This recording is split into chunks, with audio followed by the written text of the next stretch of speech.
Starfleet Underground. Every week, we'll take a look at the latest Star Trek news and then check out a current or classic episode of Star Trek.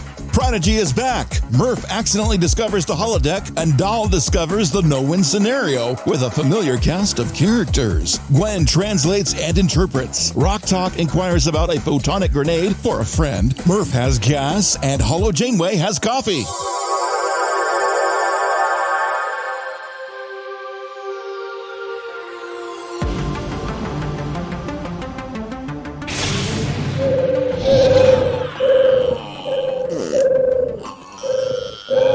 Oh my God, what the fuck is that noise?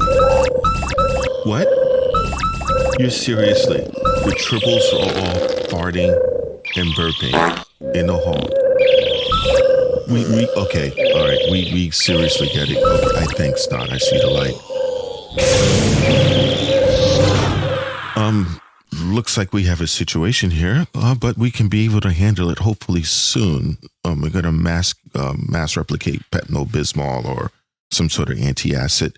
So it's not a red alert, it's a pink alert. Yeah, apparently ever since we started doing Prodigy, it's the only time all the tribbles gather in one room and you don't hear a sound. They're fixated by this show. I guess their hero now is Murf because somehow they've been doing little illustrations of Murf on their outer armor. So I guess they're like a Murf fan club now. So there's a whole bunch of tribbles that all roll into the room and they sit and they watch Prodigy. And when Murf ate those photon thingies, which we will talk about later, and started burping and farting, now all the tribbles are rolling around burping and farting. Oh, thank goodness. I thought it was because of the food I cooked them. Yeah. It's not because of photonic grenades. We don't have any of those available for them. So it might be from the food. It might be from the food you cooked. How they get gassy like that. So when the show was over, they instantly ran into the corridor, started farting and burping and everything all over the place. And the noise sounds really bad. So thanks 007 for your report. That threw me totally off my game plan here. So let me start. Hi, welcome aboard. My name is Captain Nathan Adams aboard this wonderful vessel. Thank you for joining us for Starfleet Underground. And we have the full crew here today. So we're excited to talk to you about the rejoin here of Prodigy. I have my science officer. Hi, I'm Heather Ferris. I'm the science officer, and these burps and farts don't smell as bad as I thought they were going to. And oh, by the way, this podcast is not for kids. So just to let you know. Thanks, I forgot to say that. And yeah, even though we're doing Prodigy, you little rug runners don't listen to it. So no. Even though we're talking about burping and farting at the same time, this is not meant for kids. This is for adults only. No. And that was your entertainment. That you heard that. Now get out. Okay, and I have my probably one of the best first officers other than Riker in Starfleet here. Wow, you're sucking up, aren't you? You wish. I'm Patrick. I'm number one. I'm the computer guy and the foreign species liaison. And he has the Miles O'Brien Award to prove it. We have the best Starfleet officer, engineer in Starfleet. Where? You. Me? Yes. What did I do? Everything. Hi, guys. I do everything. I'm Rocky. I'm the engineer of the show and the ship. And fortunately, the gaseous problems, the anomalies with the tribbles, it's not silent but deadly. So you will hear it, but it will not kill you. Thank goodness, because I didn't get any smell. Well, not like when the burnt hair one for that concoction Heather made for New Year's Eve. It did smell like burnt hair, but it tasted wonderfully. So, and it smelled like burnt hair afterward. Yeah. I'm still shocked that tasted good. Yeah, so am I. Because it's kind of like one of those drinks you kind of hold your nose, but once you down it, you're like, oh my God, this is liquid gold. So yeah, that was the first one, and then the rest to go down way easier. Yeah, so it was pretty damn good. And the crappy part is I didn't write the recipe down, and I don't remember what I did. Oh, hate it when wow. that happens. Oh my goodness. Make sure you have a level 4 force field around you when you try to recreate it. We don't want the galley burning up again. Yeah, no kidding. Because I know fire was involved. I know that. I just don't remember how. Maybe the secret ingredient was your actual hair when it boofed up. That's what Is that why it smelled like burnt hair? That makes a lot more sense. Your hair has grown a lot over the last couple years. Yeah. Yeah, but now I know what that section missing is from. So thank you for that. We'll see. Well, we'll report on this next week. And for those of you that are not lucky enough to see our science officer on the daily, her hair has gotten significantly long, and Tribbles take a rolling leap and grab onto the end of it and swing like Tarzan. So it's kind of funny.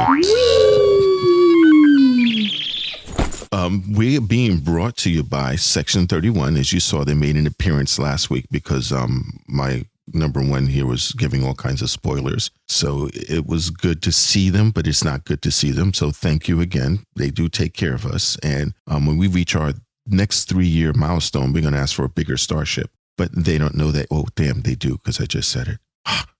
And we also being brought to you by our Patreon people. So thank you so much, our Patreon members and our loyal listeners, such as Dom, Lana, and Pimpin' That Dead Ho, and as well as the others that drop by. We really appreciate you doing this, and it helps the show, and it offsets the cost of keeping the show running. So thank you very much. Now what we're going to do is get into corrections, if there's any, because we mostly always flawless. What do you got for me? Let me take a look here.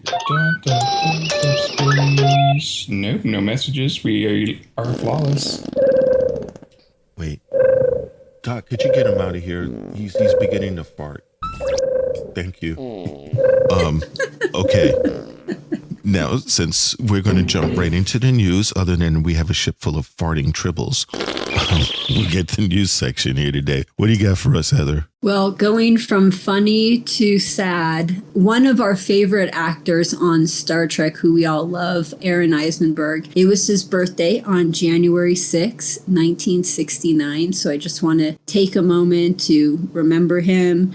If you guys don't know, he passed away September 21st, 2019. And he was one of those amazing people that would just sit there and listen to you and then remember what you told him like 2 years later at another convention, and he would talk about it. Like, he was so amazing and he made this world a better place, and he was one of a kind. And if you guys don't know Aaron Eisenberg, he played Nog on Deep Space Nine, and he will never be forgotten, and he is sorely missed. And we had his wife Malissa on a couple of weeks ago. Yeah, and if you're on Instagram, she posted a really nice picture of them two together to celebrate his birthday. The last several shows, we talked about how important it is to be seen and how that's a theme that happened with Tilly as well as with Zora. Eisenberg made you feel seen when you talked to him. Exactly. He really, I'm not ashamed to say, there's not many people who I really shared real tears, actual and true, and I ugly cried when he passed away. Well, that's because you were looking in the mirror.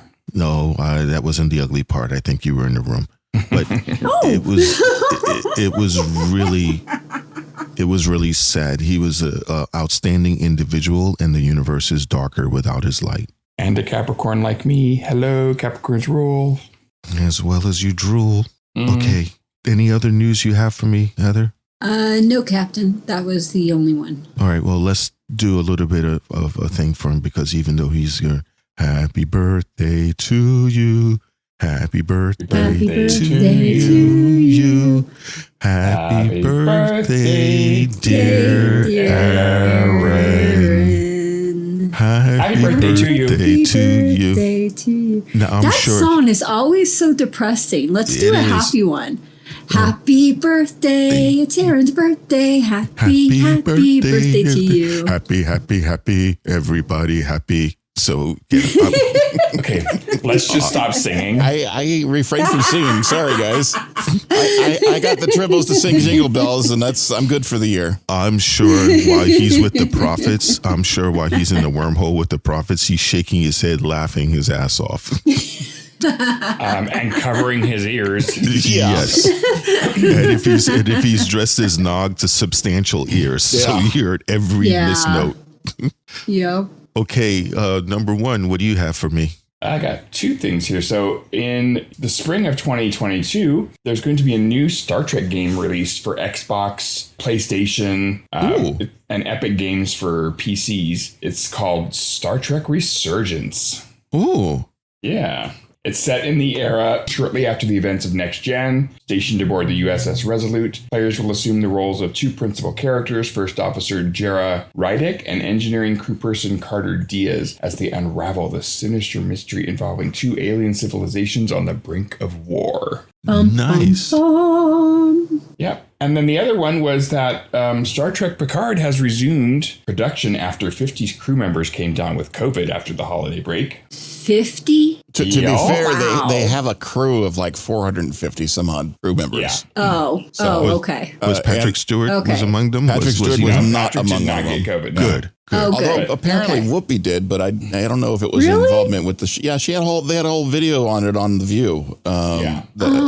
Poor but Whoopi. she's fine, so that's all good. Okay. And Picard was originally, season 2 was originally scheduled for February, but because Paramount moved Discovery's second half of the season to February, Picard has been moved back, but no official Is that announcement. why everything was moved? Was all of that moved because of COVID, and that's why they split it up into the different? No, because the production that they're on now is for season 3. Yeah, So- 2 is done, and they're working 2 on is season completely 3 done, now. yeah. Yeah. Gotcha. Season Okay. 3 will debut sometime in 2023. It was interesting that Twitter, I guess one of the producers tweeted a photo saying, "We're back." But the photo was of an LCARS interface and a saucer section of a starship we haven't seen before. Oh. Yeah. It figures my engineer would pick up on that. That was pretty hot. Freaking cool. Yeah. No wonder you were sweating. I Hot thought it was a stuff. temperature control. You saw that saucer. But it does go to show everyone make sure you get your shots because that'll help you in case you do encounter this Now, virus of some kind. I have a Definitely. friend who listens to this show, and her brother is a doctor, and he works in a hospital, and he gives her like daily things of what's going on in the hospital. Just as an FYI, there are people who got breakthrough infections that show up to the hospital, but their symptoms are always light or mild. They wind up having headaches, sore throat, a little bit of problem. However, he reported that over 90% of people that come in that are unvaccinated are taking up beds. They put up so many beds that they ran out of ventilators and technicians to ventilate them, because when the staff gets COVID, even though it's the Omicron and it's mild, they still can't afford to have them working at the hospital because there's so many people that have immunity problems. So they're extremely short-staffed because of that. And because they're short-staffed, a lot of necessary operations have been pushed back, which means people can't get help. You know, the Kardashians can't get their lip fillers done. So, I mean, No. the world is going to stop. No, but there's a lot of things. So Is that like a real thing? No, that was sarcasm. Oh, If you have an emergency where you need to get driven over to a hospital of some kind and they can't work on you right away because they're dealing with a crowd of idiots, people that did not vaccinate No, you had it right the first time. and happen to catch this virus, and it's affecting them to the way that they have to be in the hospital. And meanwhile, your life is in jeopardy because of it. That's the scary thing about all of this. If you're vaccinated, that's awesome. That's good for you and good for everybody. But if you're not, and you're willingly not doing this because you're protesting something, well, I hate to see it get stuck in the hospital and get in the way of all the other people who actually have actual serious health problems that can't be taken care of either. They can't be prevented. Yeah. You can get vaccinated and this thing won't kill you. It will make you sick, sure. yeah. Nobody wants to be sick, and I understand that. But when you hear somebody said, "Oh yeah, dude, I had it," and my doctor said, you had that vaccine, that's good, because otherwise we wouldn't be talking here. Because you would be dead. Oh, They've wow. ran out of COVID Oh, wow. wards. They had to turn around and make clean areas because they ran out of COVID wards because so many people who did not take the vaccine showed up. It's like driving in the traffic jam and you can't get to where you need to go because there's all these idiots in the way that just like don't clog up the highways to the hospital. Okay. Well, LA's broken records like 2 or 3 days in a row, like 37,000 infections in one day. Well, the infections thing doesn't worry me as much as the ones that say where hospital beds are filled up and, Most of those are probably the unvaccinated. No. Besides, the symptoms of getting the vaccine aren't all that bad. I don't really mind having all this metal like fly towards me. It's pretty interesting, actually. It's really kind of freaky when I'm in your lab and see you motion your hand like you're Magneto and have a vial come flying It is towards so you. awesome. you're catching the wrong virus. I like picking up Radio Free Europe. You know. There's some good stations on the BBC. Is that the 5G sound effects? It's the free 5G. I don't have to pay for the 5G. I just get it directly into my brain. It's wonderful. Now, here's a little bit of other news concerning that. They even have COVID in Antarctica because apparently one of the scientists went to South Africa for a conference and they tested him on the plane. They tested him when he landed, but he had a long incubation period. And when he got there, he spread COVID among the scientists in Antarctica. However, there is a positive note about that. It was mandatory that all of them were vaccinated. So every person that wind up getting COVID wind up having only mild symptoms. And they have a doctor there ready to treat them. But he's like, there's nothing to treat. They just got the sniffles and a little bit of a sore throat. They just stay locked in their room and they're good to go. Well, thank goodness it wasn't bad. Well, that's because they're in Antarctica for extended lengths of time and they have to service each other. That's why they get sore throats. Okay. Yeah, we'll go with that. I'll let you keep that image. So now I want to learn science and study in Antarctica. Yeah, sure you do, buddy. I understand. Not girth to length ratio when choking. So Oh my. not good. Okay, Chief, what do you have for us? I have no way to smoothly segue onto this. That's what she said. Yeah. Speaking of smooth segues, that doesn't work either. I was going through Facebook actually this morning and Trek Talks popped up and trektalks.net is where you go check out the Trek Talks, people doing the talks of the Trek. But the fun thing that I noticed was that for the event on January 15th, they're having a very special guest appearing. Oh, you may have heard of her. Her name's Jerry Ryan.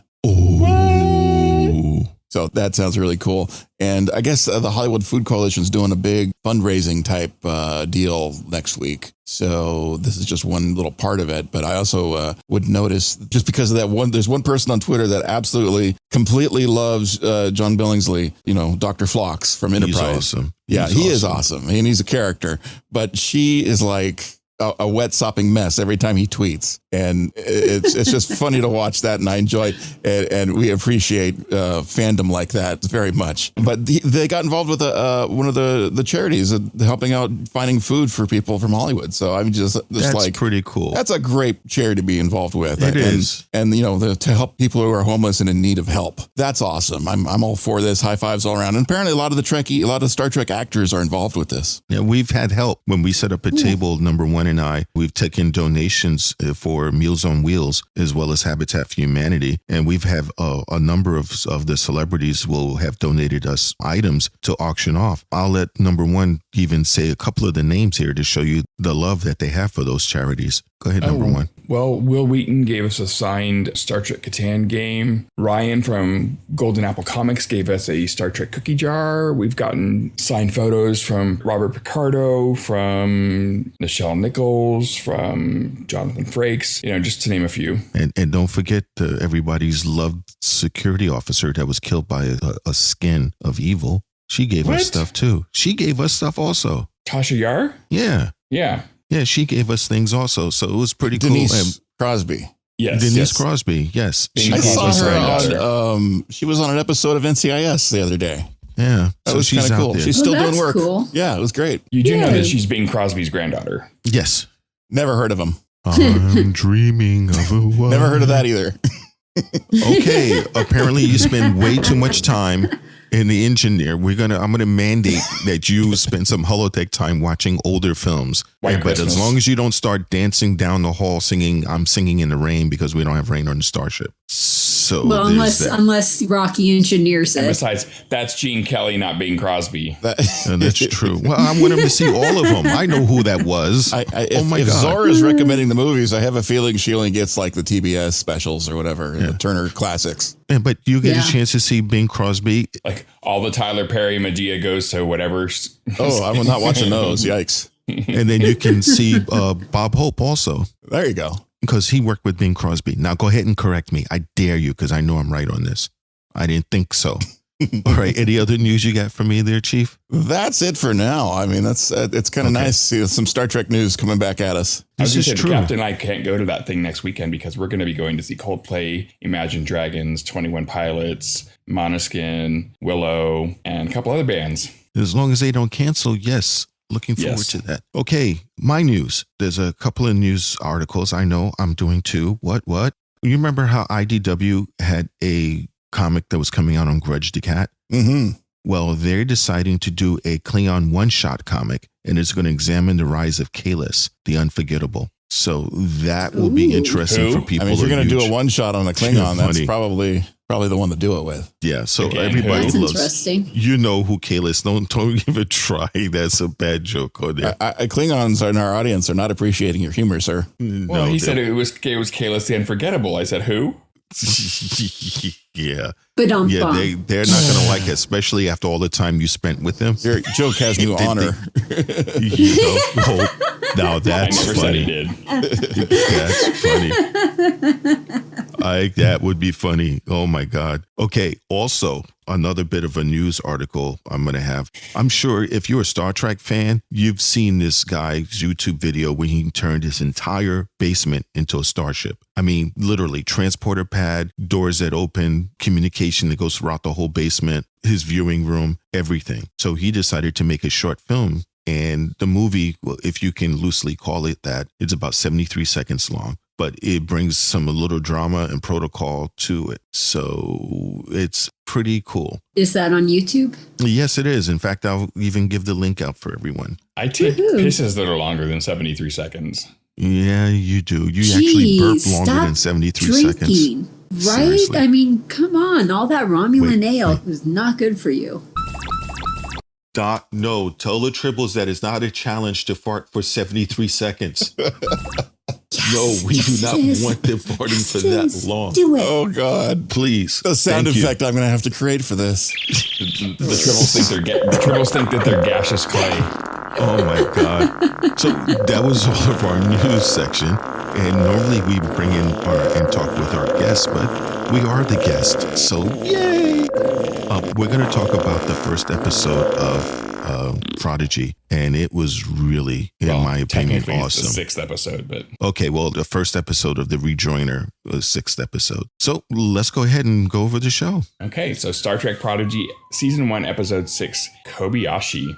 Act 1, Warp Lullaby. If you can't be a captain, be an athletic supporter. I mean captain supporter. Did someone say Kobayashi Maru? Well, that's a no-win situation, like eating photon grenades. Dropping out of proto-warp, Dahl wants to know how fast they went. Jacob tries to answer, but is sick to his stomach. The proto-drive is offline and inoperable, so Zero shuts down its components. Gwen wonders if her father is still after them. Dahl assures her that they got away. Rok wonders where they are, and Janeway, confused by their location, informs the crew that they've traveled 4,000 light years, nearer to the Gamma Quadrant. Jacob, Zero, and Rok enter the ready room and tell Dahl that they should head for the Federation. Dahl ain't having it, and is mad because his crew isn't supportive. And it's a unanimous decision, Zero says, except for Murf. Where is Murf? Oh, he's playing with Frosty the Snowman. Dahl finds Gwen in sickbay. She tries to thank him for saving his life, but he claims Janeway wouldn't let them leave without her, but that they have cleared a bunk for her. Jankum and Dahl find Murf in the holodeck and ask Janeway what it is. She proceeds to show them the various landscapes. Dahl asks what's the Kobayashi Maru scenario. Janeway says, you ain't ready for this jelly. In his arrogance, he dismisses her and intends to prove her wrong. He and Jankum are on the bridge of the Enterprise D. Dahl tells the computer to pick his crew. Rok finds Murf eating chimerium and photon grenades. Much to her horror, in sickbay, Zero examines Gwen, who is healing quickly, and wonders why she hasn't left sickbay. Gwen is sad and says she doesn't belong on the ship. Zero relates her own experience when the Diviners snatched her away from her collective, but that she found a home with Dahl and the crew. Gwen and Zero wonder why the Diviners chose the ship over Gwen. They don't know, but they decide to find out together. Sorry, got more. There's more? Yeah. Stardate 43929.9. 17 years ago, a weakened diviner asked Dreadnought to create him a progeny as his species is nearly distinct. Dreadnought objects, saying it's against the order. The diviner insists, so Dread creates Gwen. Now you can go. Well, thank you very much. So does that mean that Gwen is like a clone of the her father? I was really surprised at where that section was going, and then realized, oh, it's just like a cloning thing. I thought he was asking to, get down and get busy. We're gonna make a kid. Bow chicka wow wow. Yeah. I thought that was. I realize it's just a kids show, but it is Star Trek and it is kind of progressive. So, but considering Dreadnought so is just funny. A metal monster, you that would be really kind of hard. Can't really to, birth a kid out of Dreadnought. Yeah, that doesn't work. Yeah. It is the future. The sex dolls have improved. I thought maybe it was like, let's go scam on some, chicks at a nearby planet or something. But no, he's just when in doubt, clone. Easy way out. It's really something. I don't think Gwen even is aware that she's a clone because of the simple fact that, she thinks that daughter, you wouldn't call a clone daughter. So there's more lies that he's kept behind, which is kind of. Well, is it clone or is it just, the genetic makeup is just kind of, it's not, combining with some, I don't know how that technically, is it technically a clone or is it technically just an offspring genetically created? I think it would be more towards an offspring because that means that the diviner himself has to be female and it's not unless they go through some gender swap when they get older. Kinky. So it's really that could bizarre. be possible though. Like I said, Star Trek is progressive. You hit puberty and you're like, okay, am I going to be a boy or am I going to be a girl? That would be pretty interesting. It's like you decide once you get older. Well, who says you have to wait till puberty? You can start, anytime. That's when the characteristics start changing. Well, at some point in your life, maybe you want to change your mind. And there are animals on Earth that do that, where they figure out if they're a guy or a girl later on in their life. Yeah, and they switch up. Yeah, they're called humans. I was thinking tadpoles. Yeah, that too. Well, there are frogs that change species in a same-sex environment. And worms don't care because they'll just do themselves. So you ought to know. Well, with a worm, biology. All you have to do is cut a worm in half, and now you have two worms. Yep, and they continue along. Now, what I thought was kind of cool is that when Dahl did the typical guy thing, it's like, how fast did we go? Where did we go? How long it was? A distance, which was pretty cool in that respect. I actually made that mistake once when I was on the back of someone's motorcycle. And I asked him, how fast can it go? And I should have never have done that because he proceeded to show me. You got a demonstration. Oh, my God. And he started going over 120 miles an hour on a Harley. Oh. And I leaned forward and I says, please slow down. And he just gunned it more. And so I told him, I says, look, if you don't stop, I'm going to shit all in the back of your bike. And he slowed down instantly. Yeah. All I kept thinking that if he hit a bump, there's going to be nothing left except for the top of the helmet. I was surprised at they were. I don't know. Anybody calculate actually how fast? Pog said they were going 9 point. Pog's going to puke. Yeah, it was over warp 9. They did 4,000 light years, and in a heartbeat. Did they exceed warp 10 because they should be turning the lizards, right? But You're right. Warp 9 would be standard Federation warp 9, but they were going proto warp 9. Oh, is that how it works? So I think that's a different measurement of speed and time. Didn't Janeway know anything about this if she's the training hologram for this particular ship? That's later. Oh, She did look surprised though when they found out they were 4,000 light years away. Oh yeah, she had no idea how they got there that fast. No, that was that's next section information where that she doesn't. Happened right in the first section. Yeah, the first section where she was shocked. She doesn't know. Why she doesn't know? Yeah, you're right. Okay. Yeah. And I like the callback they did to Next Generation where Dahl is sitting there playing that little game from Wheaton. So that was pretty cool. There were so many callbacks in this episode. It was really. It felt like we were watching a Lower Decks episode. There were so many callbacks. Good.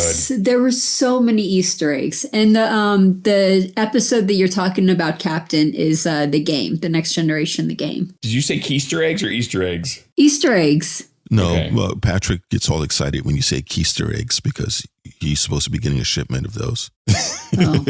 No, I didn't get that shipment. Well, it was interesting because they were trying to find out where Murf went, and Murf was just chilling in the holodeck. Like, freezing its ass off. Playing with Frosty the Snowman. That was funny. Murf was trapped. He was stuck. He was lost. He was like, how do I get out of here? How did he get into there? I mean, did somebody leave the holodeck running this entire time and they left it on the freezer program? You know, and the fact that he went in maybe. there and I was like, oh my God, at first I thought, did this warp somehow eject Murf and left him behind on the planet and we don't that's know what I about thought. it? Yeah, I was worried for a second. Yeah. Like, did he get beamed someplace by accident? Oh, and as soon as the door opens, he just skedaddles out of there. He's like, I am getting out of here. Freedom.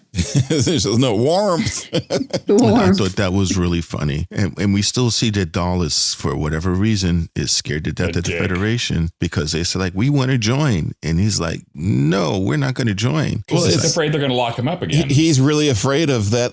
That's his motivation. He doesn't want to get thrown in prison again. I mean, just like, of course you realize you're running around in a starship that's obviously got something kind of special inside of it, the Protostar. I mean, the ship is called the Protostar. The Federation is going to want this ship back at some point. And, you know, let alone if it was just a regular ordinary starship, somebody's going to want it back at some point. You kids don't get to keep the starship, right? That's what he's afraid of. Right? Yeah, well, but that's true. But the motivation, he's like, oh, they're not just going to take away the starship. They're going to throw us in prison. That's his real. Is it his fear or is he trying to motivate his crew with that fear? I think he's trying to motivate his crew. It's a unanimous decision to go to Starfleet. So, and Murf can't talk, so Murf can't vote.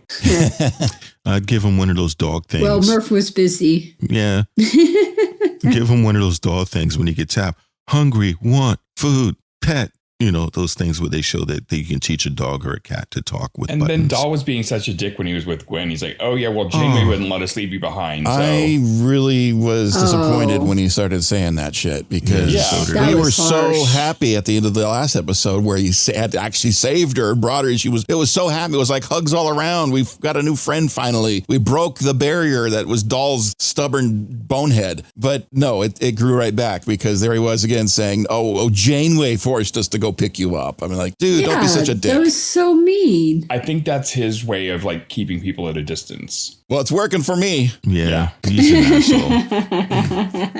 He's I'm not really- liking him much either. No. And then when he was like, what's the Kobayashi Maroon? And Janeway's like, you ain't ready for this. And he's like, psh.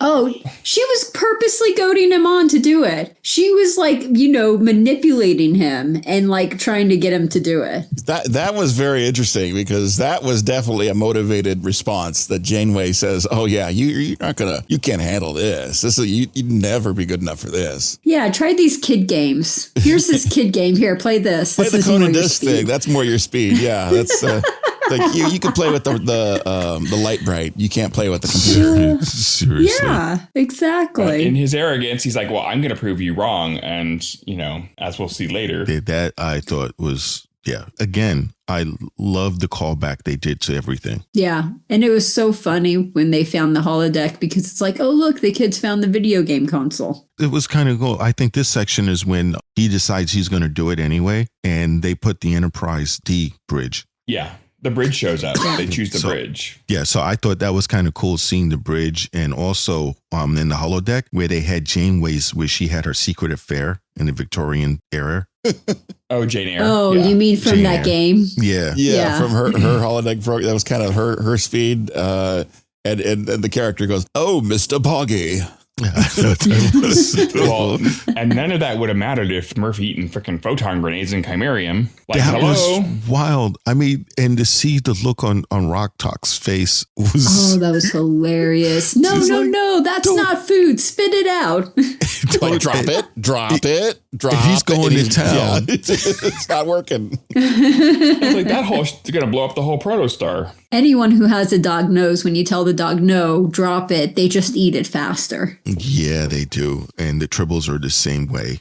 Even though now we've discovered, thank you to your efforts, Heather, that they do understand us on a rudimentary level, they still do it anyway. Yeah, So, it's pure defiance. Just Yeah. pure defiance. it is. But it was a very good first act, I think. Did you guys recognize when Janeway was showing him all of the different programs and they were just going through one after the other? Did you guys notice that each one was from a different Star Trek episode? Or movie. Mm-hmm. The Or skydiving movie. on SETI Yep. Alpha 5 sounded like a blast. Yep. Oh, no, Right. I actually missed a couple of those. I did catch some, but I didn't catch all of them. That was good. And Murf was on Thanks. Andoria 4, which is obviously the chill zone. He was chillaxing. Yeah, and then you had the Wait, ancient. Andorian 4. Was that the one where Spock and Kirk get trapped on the planet? And Could be. I don't know precisely. From my notes, the episodes that they referenced was Voyager, Catholics, and then for the Sherlock Holmes in London, England, it was Elementary, Dear Data. And then the Ancient West set in Deadwood. South Dakota was from The Next Generation, A Fistful of Datas. And then the Resort was from Voyager, Macrocosm. But it was really nicely done. Like you said, Rocky, I think they're taking hints from Lower Decks. Yeah. I really appreciate it. There's an article on trekmovie.com where they talked to the author of this episode, and they said, just let me go crazy. And they did. That's basically what happened. I have mad props for that. I thought that was cool. And it's a really cool article to read. If you really loved this episode, you can read more into it with that article. Awesome. Ew. And then, Next was this the section where we start the Kobayashi Maru, or is that No, that's section? That's next section. Okay. No, might as well jump in it there, number one. Okay, Act 2. Party in the neutral zone with some old crewmates. Janeway orders Starbuck while Dahl fails and fails and fails and fails and fails at the unwinnable simulation that is the Kobayashi Maru. Holodeck. On the bridge of the Enterprise D, the computer has filled in the crew. Scotty, Uhura, Odo, Crusher, and Spock. The distress call comes from the Kobayashi Maru. Spock explains the situation. Dahl thinks this is easy. It's the neutral zone. We can't go in. Do you know any of these people? No. Let's get out of here. The crew refuses. Fine, let's go into the neutral zone. Klingons destroy the Enterprise. Zero and Gwen ask Janeway why the Diviner wanted the ship. Janeway has no record of it. Damaged memory core? Nope. It's classified. Rok asks them what would happen if you ate photon grenades, just asking for a friend. You would cease to exist after bursting into a gamma ray explosion.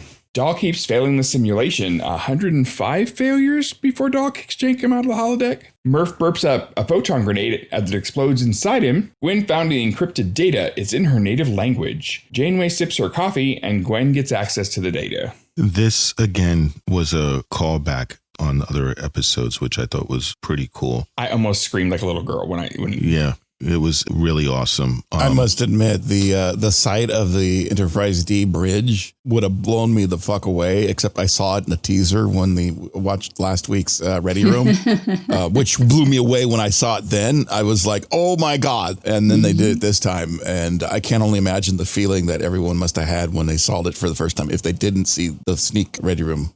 It was really awesome to see all those characters together on the bridge from different eras, basically being there. So I squealed like a bathtub toy. I loved that because it was like your typical Star Trek fan, like, if you could pick the best bridge crew ever, who would you pick? And then you just assemble that crew and take on the holodeck. That was awesome. That was so cool. That was that was any video gamer's wet dream right there. Oh, hell my yeah. favorite part was so did you guys notice that all of the sentences, all of the dialogue from these characters were from different episodes in the past, and the only one that had new dialogue was Dr. Crusher. Gates McFadden recorded brand new dialogue for this episode. Yeah, you could hear the modulation differences in the sentences. I thought it was a really brave and bold thing and crazy thing to do. And I respect them for doing the crazy thing because I think a lot of people love this very much. And I think we're all among those people. And to get those sentences in, to work into the storyline. You had to watch a lot of episodes of Trek and look at a lot of scripts to figure out which ones they were to get these lines.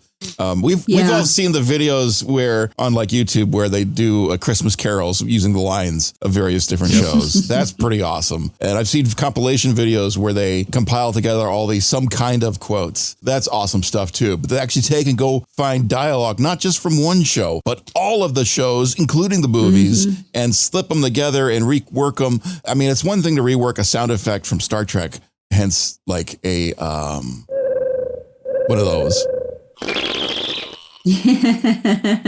But it's a whole nother thing to bring dialogue and put it all together into a story. That's really cool. Yeah, talk about Easter eggs. I mean, I hope they don't do it all the time, but it was a lot of fun. You said talk about Easter eggs, Heather. Yeah, I was going to say, talk about Easter eggs. This is one of the great ways to do Easter eggs is by taking dialogue from different episodes. Because if you look on the internet, there's articles of people where they just go back and they're listing what the dialogue came from, like what episode. And there's literally like 40 or 50 different episodes that they took it from. It was done really well. Also, it gives you an insight to Dahl as a little asshole because he's like, we don't know these people, let them die. Who gives a shit? Talk about a bad initial response. That was pretty horrible.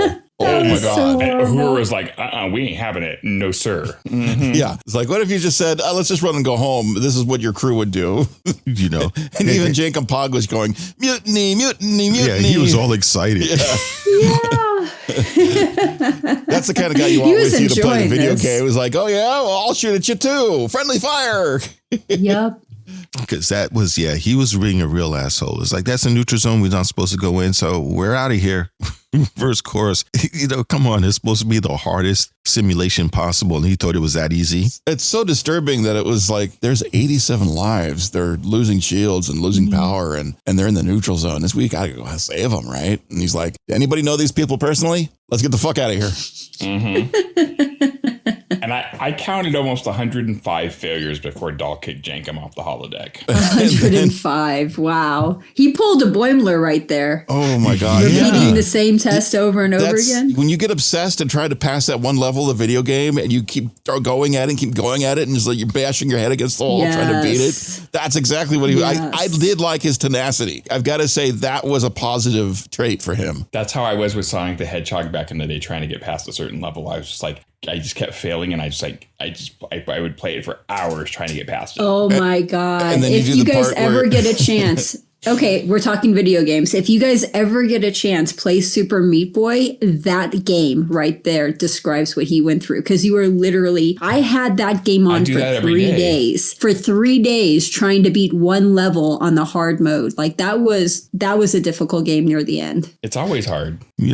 For you. But the thing is, which is really kind of also frustrating when you play a game like that and you finally get past that level and there's nobody around you that understands or even gives a shit. And you're like, I just beat this level. Yeah, uh-huh.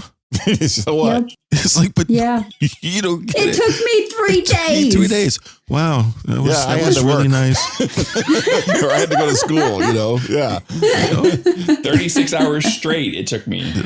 It reminds me of in the Suicide Squad, the second movie, when they're going through a briefing and King Shark is there and everyone's asking questions and she goes like, yes, King Shark. And he raises his hand up and he points at it and goes, hand. And they all look at him and he nods proud of himself that he did that. That's how you kind of feel. It's like, I beat the game and you're proud of yourself, but everyone else is crickets. So you're like, I died when they all crouched behind the console hidden. That was like out of a Bugs Bunny cartoon. That was that kind of humor right there. I loved that. That was funny. Yeah. And Jacob, he's just funny as hell. He had to kick him out because he was not a cheerleader. It was nice, though. He asked for a better engineer than Jankum. And there you go. You got Scotty. Yeah, the best engineer. That was really cool. So that was pretty cool. To hear the voices really was nice. And then we had the gaseous experience with Murf. Oh, that was this section? He burps and I haven't seen a burp that big in a long time. Those are some farted. Big burps. And then he had a little fart. He burped and farted. Like that was the best burp fart combo I've ever seen. and then Twitter had a hashtag Murftoot. But his way his little butt kind of flipped in the air was hysterical. Yeah, it was a huge burp and this little boop at the end. If they didn't get you with the burp, they got you with the fart. Mm-hmm. That was funny. Somebody must have saw that video that they had of a football team lighting up, professional football team. And you know how they have the little rags that are behind them to use to wipe their hands and stuff. And the guy obviously farted because you saw the rag go up and down. So it was hysterical. It was very funny. I think our Tribble saw that and they got the impression that that's an okay thing to do. And I don't know what soda they got a hold of. I swear to God, I had nothing to do with it. But they are going around burping and farting at the same time. They have been nonstop since yesterday. So that's been, Well, I want to know where Janeway got a Starbucks on the Protostar. She's built into it, Starbucks. What are you talking about? She can will a coffee. If it's Janeway, they got to have coffee. Don't you know the entire Starbucks menu is in the replicator? Like, that was the first thing they put in there. Yeah. I just love that she's like, if you're going to pick around my brain, I need a coffee. Yeah, I mean, that's how you got to start your day. You got to have coffee. When in doubt, coffee. It was really kind of cool, again, to see how Dahl, like you said, his tenacity in trying to figure out what the hell is going on and how he could do this. Oh, and I love where they took it in the next act, because that was some very inventive thinking, and actually respected some of those thoughts. Still didn't win, but it was pretty respective thinking. And who would have guessed that the data core that was encrypted was in her native language? Now That was interesting. Yeah. And she broke the code by saying the phrase, "There is no barrier we cannot overcome, for we are Va-Nakat." And that was what he told her throughout her whole life. Like, she grew up hearing that. So that was so normal and common for her. And it just opened it up like, boom, there's your password. That's so I don't cool. like, she was just saying it's like kind of like give herself a pep talk, not realizing that that's what was going to open the. Well, it's more than just having a translator. It's having the interpretation of the translation. And I loved that because she was feeling very, very unneeded on this ship. Yeah, she was. And she's, of course, one of the most needed persons on the entire crew. She just doesn't realize it. And for her to get that moment of success was really a good plus for her. Totes. And the fact that Dahl has been such an asshole with her, she feels unmoored. She's not with her dad. She needs to just brush anywhere. that dude off like some dust off her shoulder, because fuck Yeah. Dahl. Really? Yeah. I have to agree. Wipe him away like pee on the toilet seat. I really hope pee he on the gets toilet better seat? with age. Why are you peeing on the toilet seat? You're supposed to lift that shit up, dude. Seriously. I mean, You know, anybody it who has happens. a woman in the house knows you got to lift that thing up.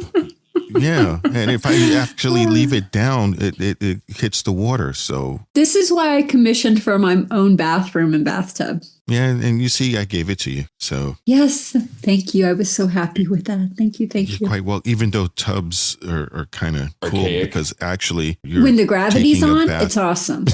When the gravity's off, it's a mess. when you're using a tub, you're actually bathing in dirt soup once you get finished. That's why I take a shower, beforehand. That's true. There's the doesn't help. shower, bath, shower. I take a shower to get clean, and then I take a bath to relax. And then you take a shower to get the whatever left over in the dirt. So it's a shower, bath, shower. As long as you guys Yeah. are taking a shower or a bath, it doesn't matter because you all smell better afterward. I'm just thankful that we have an unlimited supply of water on this ship. Yeah, it's Well, that's that because technician. I pee a lot.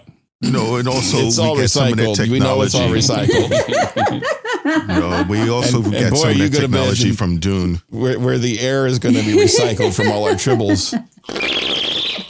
Oh yeah, that's right. yeah. Thank God they don't smell. Okay. Act 3. I didn't know you could super pinch. The needs of the many. What bullshit is this? Wait, was that Chakotay in the captain's chair? Dahl is still trying to beat the simulation. Dahl thinks ejecting the warp core and exploding it in front of the Klingons will win the sim. He thinks he won, yet a battle cruiser decloaks. He and Spock transport over to the cruiser and take out the crew. Thinking he won, he throws his feet up on the console, accidentally launching a missile and destroying the Enterprise. He just doesn't understand why he can't win this simulation. Spock tells Dahl the needs of the many outweigh the needs of the few. Dahl finally understands that he needs to listen. Data fragments from up on the holo display as Dahl comes onto the ship. Jankum tells Gwen that Dahl was the one that made them go back for her. Rok-Tahk touches the hologram of Chakotay and it replays a distress call. Janeway realizes that her current company is not her first crew. This part, it shows again how Dahl's ego always bites him in the ass, because he finally figures a way, which I have to give him credit. That was kind of an ingenious way to try to save them by ejecting the warp core.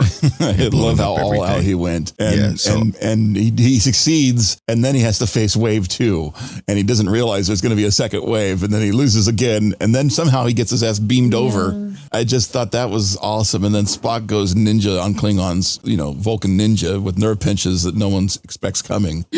And Dahl's like, you could do that? Why didn't you tell me you could do that? Well, he's never met a Vulcan before, so that's kind of a handy feature to have. And then he high fives Spock when he's doing the live long and prosper Vulcan salute. I know that was funny. But what is you say, Chief, every time anybody visits your engineering? Get your foot off my console? What? Yeah.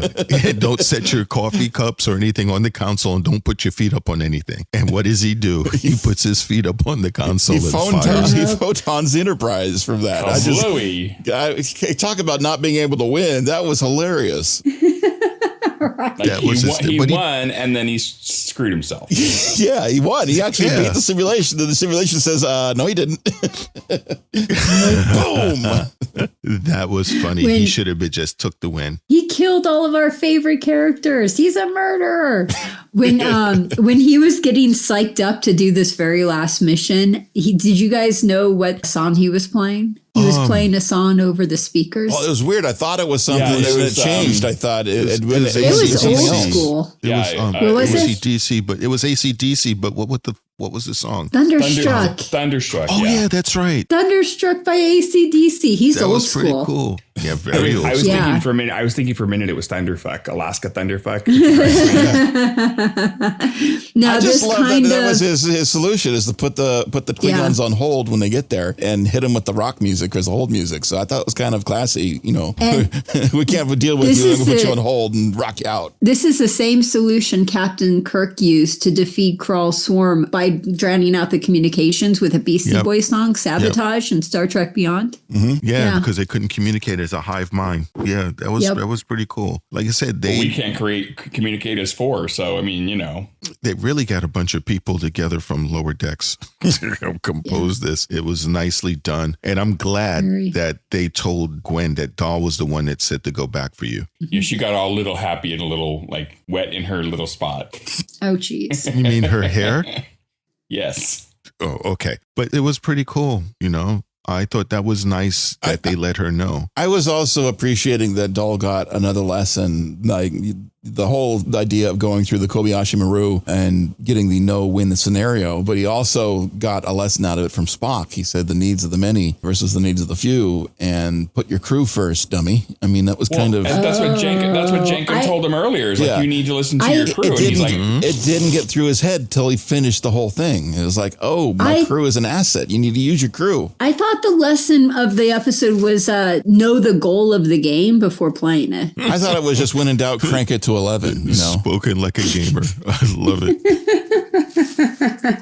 How long did it take Dal to play that game 99 times? How long was he in there for? Well, no, it was 105 before he could jank him off the holodeck. So 105. It was more than that. 88 lines for 44 women.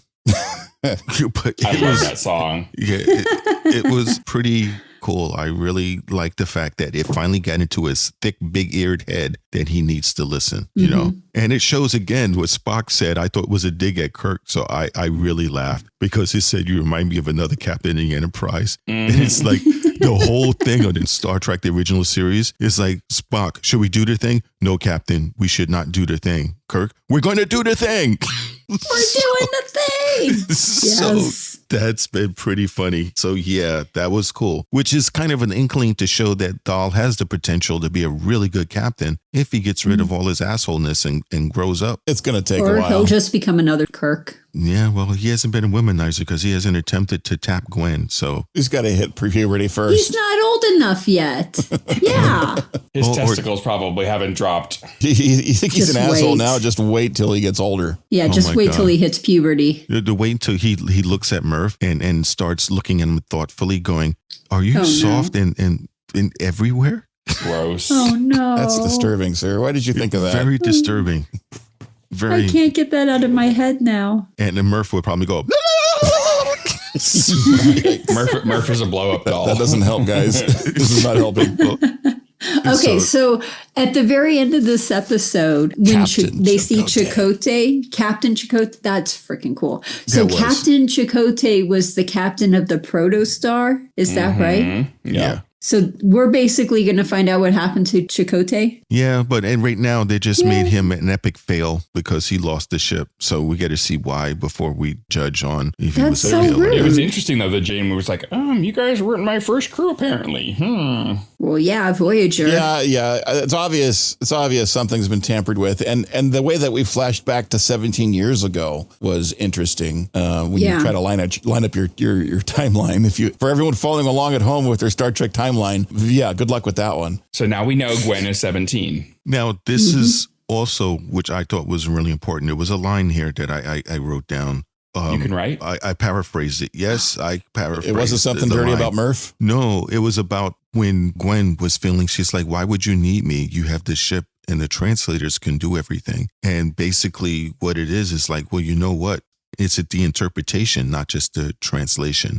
And I thought that was really excellent because if you think about interpreters everywhere, they call them interpreters because they do interpret it. And they don't call them translators, a lot of people. That's the same thing with sign language. It's the same thing with speaking another language. You're interpreting what they're saying and not just translating right off the bat. So I thought that was really cool. Have you guys watched that where they're giving like a presentation from the government and then you have the sign language person in like the corner? Do you ever watch that? It's freaking hilarious watching the sign language person. Yeah, they get really animated. Like they get so animated. I mean, one time, I swear to God, the woman gave herself like a face palm and did like a, oh my God, with her eyes. And I just laughed so freaking hard. Our phrasing, you have to fit all our phrasing together in certain ways that we phrase certain things and how quickly. And that's with the interpretation. That's how I used to be when I was an interpreter for the hearing impaired. I was very animated. Because that's where the interpretation comes in, that you have to interpret what they're saying. What was funny is because before I ever became an interpreter, I was at Riverside Community College. We were in the lunchroom and I was hanging out with the deaf students. And Greg, who was one of the senior interpreters, he saw me and he thought I was deaf because of the way that I signed. And he was surprised to learn that I wasn't. And he offered me a job. I'm really surprised, too, because a lot of times I tell you things and you act deaf right there. So. Well, that's because it's you. You were saying, Heather, sorry. Oh, you're good. I think you're good. I just want to see him interpret the word Tribble-fart. You have to like spell out Tribble. So because there's no word for Tribble. Well, you have to spell out. You have to finger spell Tribble. Yeah. That well, figures. if you have a little ball of hair, you could use that for as a Tribble for a visual. But yeah, I mean, there's no sign language word for Tribble. Well, next convention. Just grab a ball of hair and shake it. Well, next convention. Grab hairy balls and shake it? What? Yeah. That works too. They're the same size. I think you're interpreting incorrectly. I think that would come out with something else. Is that an incorrect interpretation? Yeah, I think so. So you got to learn how to do it. So our next convention, people can come up to the table to see Starfleet Underground, and you will have to show them the sign language for Tribble-fart. So that's your homework. Find out how to do Tribble-fart, because I know there's a lot of deaf Star Trek fans out there. Oh, if you guys are deaf, man, that's what I just said. Man. Deaf. You said death. Anyone listening to this, the next time you see Patrick at a convention, ask him to do the Tribble-fart. Yeah, the Tribble burp fart sign language. Oh, I hope you take a picture, Nathan. Yes. Oh, believe me, I will. Believe me. Oh, and good. we did have a fan at the last convention find us. So thank you, Lana. She did get a gift or token from the show as well. So next time we have a convention and we're there, come and see us. You might see all of us or you might see a couple of us. And the next one will be WonderCon in April. Yeah, so who knows? Just make sure.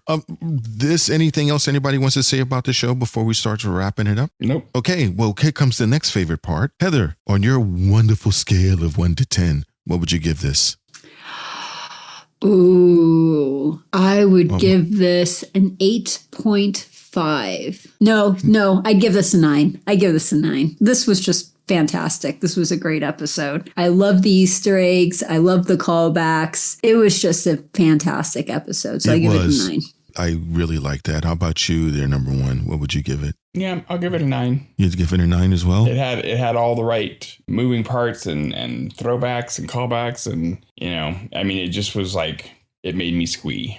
So you give it a 9? All the right bumpers in all the right places.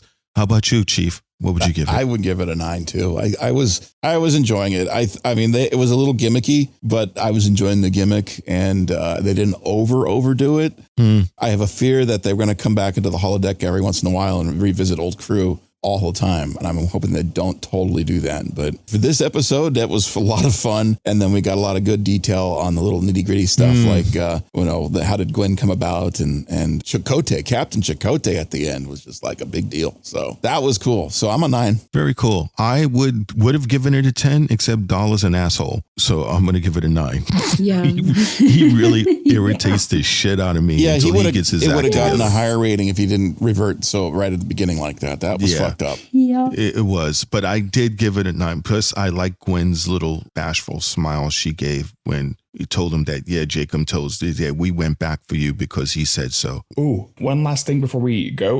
We should have brought it up during the news, but I just wanted to take a moment to remember the incomparable Sir Sidney Poitier, who passed.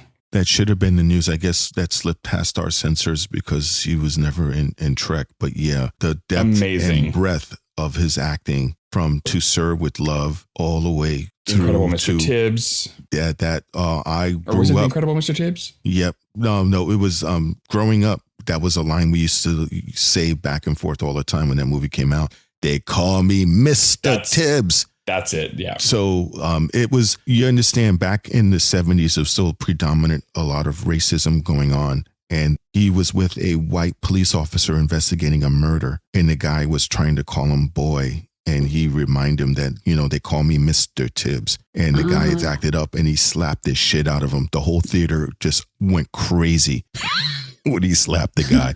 So it was really good. And if you like cowboy movies, he was with one with Harry Belafonte, where he was a scout to lead a black wagon train in order to get to land. And it was called Buck and the Preacher. So there's a lot of first black man to win an Oscar. Yeah. So it was like, Guess Who's Coming to Dinner? And so there's just so many good roles. Yeah. So he definitely will be missed. He lived a good life. He was 94. Sorry. Thank you.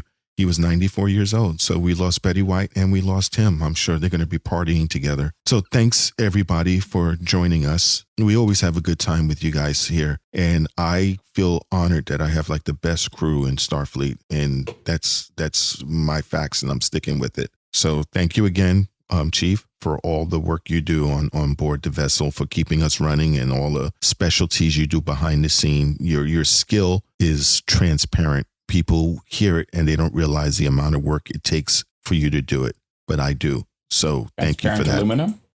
And Heather, thank you for your research, your tireless research and quest for facts and making really good alcohol. It's really appreciated. So we really like that. Thanks, Captain. As long as you're not mad about the farting tribbles. Yeah, thank God. If they smelled, I would have been mad. We'd have to have another discussion. Nothing else matters, Heather. He's just glad you're making the good alcohol. And also, for those of you that are Patreon, there may or may not be a picture of Heather inventing an exploding tribble. So maybe not. That. You have to join Patreon to see. In order to find out what's going on. And when she was going out on her so-called date with Giorgio. So there's that.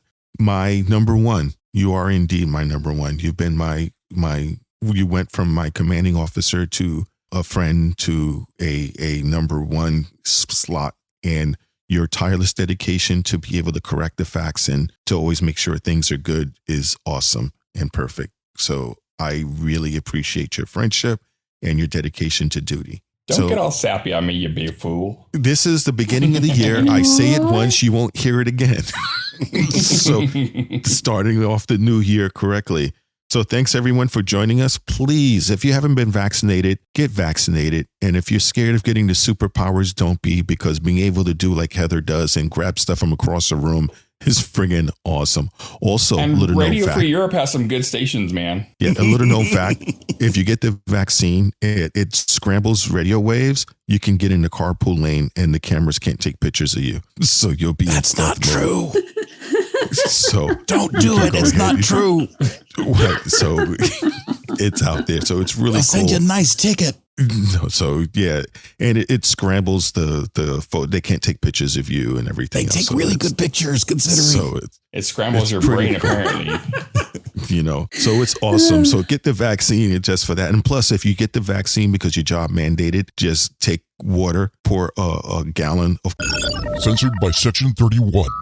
and take a bath and Censored by Section 31. and drink a mixture of salsa water and Censored by Section 31. and it'll clear the vaccine out. Sir. And don't forget to take that that dewormer stuff too. I think Section 31 might come in and censor this section. Wait, Yeah. so that's not true? It has to be true. I read it on the internet. So yeah, all of that I just said was in jest. So please, we don't want to hear any of our listeners taking a. Censored by Section 31. We don't want to hear anybody drinking that stuff or anything else like that. Although, if you do have an experiment with the carpool lane, Yeah, let us know let the us ticket. know about that. Yeah. Yeah, because when you get the ticket, send us a copy, and we will gladly not pay for it. Yes, we will not pay it at all whatsoever. We will sit at it and we will point and laugh and drink one of Heather's concoctions. So Yeah. thanks everybody for joining us. Please be safe out there. Join us again next week. Do you have what next week's going to be there? Number one, what's next week's title? Do you know?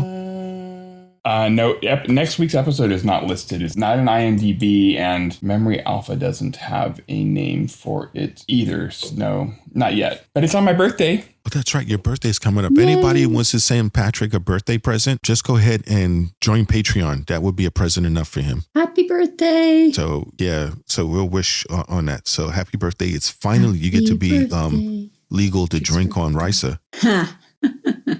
So I think Happy birthday to you. Happy birthday to you. Okay. Yeah, I've dragged this out long enough. So thanks everyone for joining us. Please join us again for next week's episode. Reminder, you can find us on all types of social media. If you want to know what, just listen to the close and you'll be able to hear that. So remember, just don't have a great week, but make it so. And if you can, support the show by going to patreon.com/Starfleet Underground. Lots of perks to choose from, and you might even like some of them. Starfleet Underground, beaming into a podcast feed near you. Log on to our website at starfleetunderground.com and send your comments and questions to thecollective@starfleetunderground.com. Follow us on Twitter at StarfleetUnderG and on Facebook and Instagram, we're Starfleet Underground.